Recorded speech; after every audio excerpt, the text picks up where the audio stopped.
There are different ways we deal with anger. Some people would suppress it, some others will express it, right?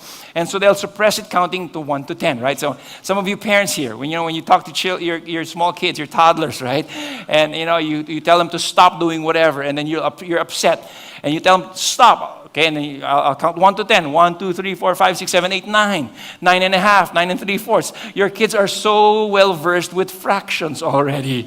Okay? And so you suppress. And while, suppressing to a certain degree is helpful, because you're able to assess the situation and avoid outbursts that you'll later on regret. But in the long run can also cause health issues. Like, an article I read talking about anger causing a lot of something about it ruins your health. And it said in the article, in the 2 hours after an angry outburst, the chance of having a heart attack doubles. It doubles. Heart attack, stroke, weak immune system, worsens anxiety. What else? Major cause of depression, respiratory problems, even if you're not a smoker. Causes respiratory problems. It shortens life because of stress. And so when we suppress, it actually gives long-term health issues, results in long-term health issues. You can suppress or you can express. You give full vent to your anger, whether that's physically venting or venting on social media. How many of you know that's gotten a lot of people in trouble?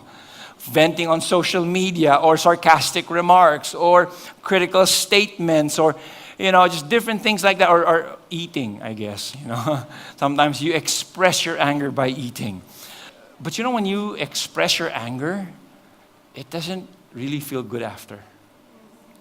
Because you just did something that's offensive to the person and to the Lord. And again, I'm just trying to be honest here. We all go through this.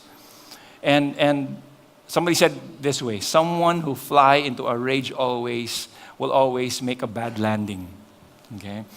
In Proverbs chapter 29, verse 11, fools give rage or full vent to their rage, but the wise bring calm in the end.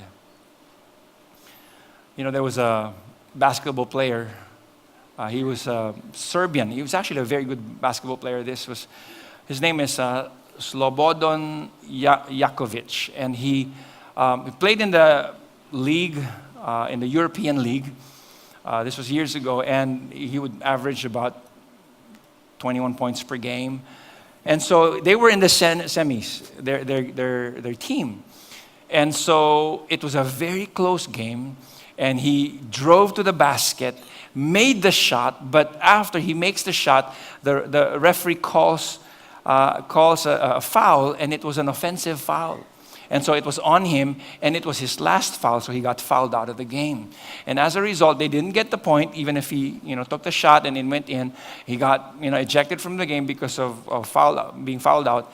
And what he did after which was he goes to the goal, the goal with the padding, that kind of like a wall in front. He slams his head onto the goal wall right there, and out of frustration.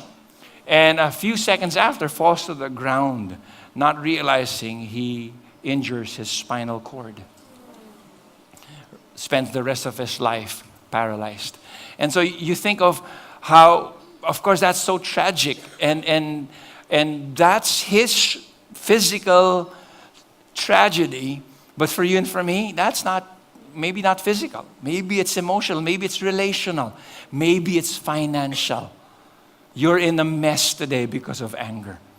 Or maybe it's, I don't know, your friendships have been broken because of anger.